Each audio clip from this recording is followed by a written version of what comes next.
अस्सलाम वालेकुम। खालिद सैफुद्दीन आपके साथ जनाब 23 अगस्त की कॉल लेकर आज़ादी ऑफ़र पे हम रोज़ बात करते हैं। नंबर देख लीजिए 0345619043। जनाब आज के सेशन को देख लेते हैं। रैपअप सेशन पे चलें तो मैं सब में पहले याद दिलाऊंगा जुम्मे को, यानी कि जुमेरात की रात को जो जुम्मे की कॉल दी गई उसमें समझाया। फिर जुम्मे की सुबह 10:30 10:15 बजे ख़ास तौर पे स्पेशल यूट्यूब पर लाइव वीडियो की कि एग्ज़िट ले लो। तो और मैंने ये बात भी उस वक्त कही थी कि आप लोग बाद में याद करोगे कि वी एग्जिटेड एट टॉप। तो नाउ अल्हम्दुलिल्लाह इस वक्त जो क्लोजिंग हुई है हमारे एग्ज़िट पॉइंट से 934 पॉइंट नीचे है। तो सोचिए अगर वक्त पे एग्ज़िट लिया जाए तो कितना फ़ायदेमंद रहता है, बजाय इसके कि अपनी उम्मीदों पे बैठे रहें। खैर बहरहाल हम एग्ज़िट पॉइंट से 934 पॉइंट नीचे आज क्लोज़ हुए हैं। और आज जो टारगेट दिए गए थे, आपको पहला टारगेट था 43,050 और दूसरा टारगेट हमारा 42,850 और 715 के बीच में था। अब ज़रा देख लीजिए, आज का लो भी देख लीजिए, आज की मार्केट भी देख लीजिए। चार्ट आपके सामने है। 444 पॉइंट का नुकसान के साथ मार्केट बंद हुई है।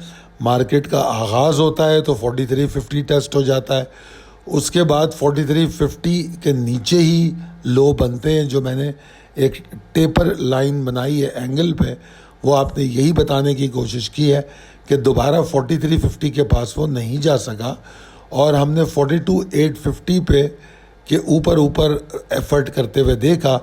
मगर बहरहाल 42,850 12 बजे से पहले भी टेस्ट हो चुका था और उसके बाद 42,787 का जो लो बना वो एग्जैक्टली उस एरिया में आ गया और फिर क्लोजिंग 42,826 की हो गई with in the same range जो आपको एटमोस्ट टारगेट दिया गया।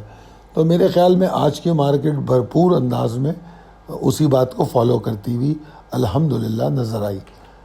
प्रिसाइज लेवल टेबल अपडेटेड है, आपके सामने है। Possibilities and strategies as per technical chart. मेरे व्यू में कोई तब्दीली नहीं है। कल ही मैंने आपको ये बात बता दी थी, क्योंकि मंडे की कॉल आमतौर पे ज़रा मुफस्सिल होती है जिसमें पूरे वीक के बारे में भी थोड़ा बहुत बताया जाता है। तो कल मैंने ये बात कही थी कि अगर ये जो एरिया है 42,850 से 715 का, अगर ये बाकी नहीं रहा तो फिर मार्केट 42,221 तक का लो बना सकती है और एक रेंज बनेगी 43,050 42,221 की। ये बात मैं कल की कॉल में कह चुका हूँ, विच इज़ ऑन रिकॉर्ड। ठीक है, अब आगे चलें तो कल की मार्केट अगर इसी एरिया के नीचे ट्रेड करती है विच इज़ नाउ 42,850 725, तो अगर 4275 के नीचे ट्रेड करेगी तो इसमें एग्जॉशन कंटिन्यू करेगा। पहला टारगेट 535 यानी कि 42,535, दूसरा टारगेट 42,374 366। ठीक है जी। और इंडेक्स में कोई ज़्यादा ऊपर जाने की उम्मीद तो नहीं है। ठीक है, और अगर कोई चूँकि स्टेट बैंक की अनाउंसमेंट को लेके अगर थोड़ी बहुत मूव बनती है तो देखना ये पड़ेगा कि क्या वो 43,261 246 के ऊपर इंडेक्स सस्टेन करता है या नहीं, उसके ऊपर वॉल्यूम जनरेट करता है या नहीं। क्योंकि जब तक ऐसा नहीं होता उस वक्त तक मार्केट शॉर्ट टर्म स्ट्रेंथ को फेवर कर रही है, मार्केट में लॉन्ग नहीं बनता। हाँ, जो एक्यूमुलेशन है, एक्यूमुलेटेड लॉन्ग जो आप कर रहे हैं, जो अपनी पोजीशंस को जो बाय बैक कर रहे हैं, वो एक्यूमुलेशन चलती रहेगी लोअर लेवल्स पे स्प्लिट बाइंग पे। वो स्क्रिप्ट कॉल में मज़ीद उसकी तफसीलात मैं आपको बता दूंगा अलग अलग स्टॉक वाइज, मगर बहरहाल वो अपनी जगह बरकरार रहेगी। मगर अभी ये समझना होगा कि ट्रेंड में वीकनेस पैदा हो गई जिस जगह पे आज मार्केट क्लोज हुई है।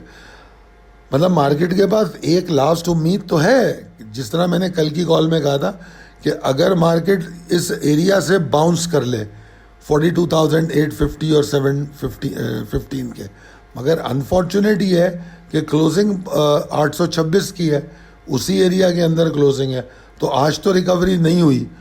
तो इसलिए ज़्यादा उम्मीदें नहीं है। हाँ, अगर यहाँ से बाउंस कर जाए तो ठीक है, अच्छी बात है, मार्केट को हम ये कहेंगे कि हाँ उसने अप्रोप्रिएट करेक्शन ले ली। तो बहरहाल इसका भी फैसला होना बाकी है, वो कल के सेशन में होगा। आप अपने ट्रिगर याद रखिए, 42,725 के नीचे आपने मंदी करनी है और तेज़ी आपकी 43,261 के ऊपर बनती है, ठीक है जी। और दूसरी बात ये कि मैंने जिस रेंज की बात की थी, अगर मार्केट नीचे चली गई तो अभी भी कोई डिज़ास्टर नहीं आ रहा, क्योंकि इस बात को मत भूलिएगा हम 39,540 भी देख चुके हैं, हमने मार्केट को 40,000 पे स्ट्रगल करते भी देखा है, 41 और 42,000 पे भी स्ट्रगल करते देखा है, और इस वक्त हम 42,826 में हैं। तो लिहाजा कोई डिज़ास्टर की बात मैं नहीं कर रहा हूँ, एक नॉर्मल सी बात है। 4,300 यानी कि 4348 पॉइंट मार्केट ऊपर आई है, तो अगर 1,1200 पॉइंट नीचे जाती है तो कोई टेंशन थोड़ी है। It is still a correction, only the problem इसके करेक्शन इतने परसेंट हुई, उतने परसेंट हुई या कितने परसेंट हुई। तो ठीक है, करेक्शन ज़्यादा हुई मगर अभी सेलिंग इस्टेब्लिश तो नहीं होती। मैं ये तो ख़तई नहीं कह सकता कि बस जी सेलिंग डिज़ास्टर हो गया, मंदी इस्टेब्लिश हो गई, क्योंकि अभी मैं ये भी बात कर रहा हूँ कि मार्केट 43,050 और 42,221 की रेंज में चलेगी, ठीक है ना। ये पॉसिबिलिटी है कि मार्केट एक रेंज बाउंड एक्टिविटी बनाए आने वाले सेशंस में, उसके बाद जाके नया डायरेक्शन ले। वो जो नया डायरेक्शन होगा अगर नीचे की तरफ हुआ तब शायद मैं मंदी की बात करूं। उस वक्त तक मैं सिर्फ एक्यूमुलेशन, करेक्शन, एग्जॉर्शन और बायबैक की बात कर रहा हूं, और उम्मीद रख रहा हूं कि मार्केट ने सिर्फ अपना टाइम पीरियड बढ़ा लिया है। सीधा सीधा ऊपर जा रही थी, अब नीचे आ गई, थोड़ा टाइम लेगी, फिर दोबारा ऊपर जाएगी अगर उसने इस करेक्टिव वेव को पूरा कर लिया। और अगर उसने इन सपोर्ट्स को ऑनर नहीं किया, लाइक अगर ये 42,221 के नीचे ट्रेड करे, वैसे तो मेरे हिसाब से ये जो 42,366 का लेवल है ये बड़ा अहम लेवल है। अपार्ट मतलब उसको हटा दीजिए आप, शार्प लोस को, मार्केट को 42,366 के नीचे क्लोजिंग नहीं देनी चाहिए, इसके नीचे एक दो सेशन नहीं गुजारने चाहिए, इसके नीचे वॉल्यूम नहीं जनरेट करने चाहिए। बस अगर ऐसा किया मार्केट ने फिर परेशानियां शुरू होंगी। आई होप के बड़ी तफसील से मैंने बात समझाई है आपको। इन बातों को तवज्जो दीजिए, बार बार सुनिए, इस पर गौर कीजिए, इंशाल्लाह ताला कामयाब रहेंगे। दुआ फरमाइए हमारे लिए, हम भी आपके लिए दुआ करेंगे। बहुत शुक्रिया। अल्लाह हाफ़िज़।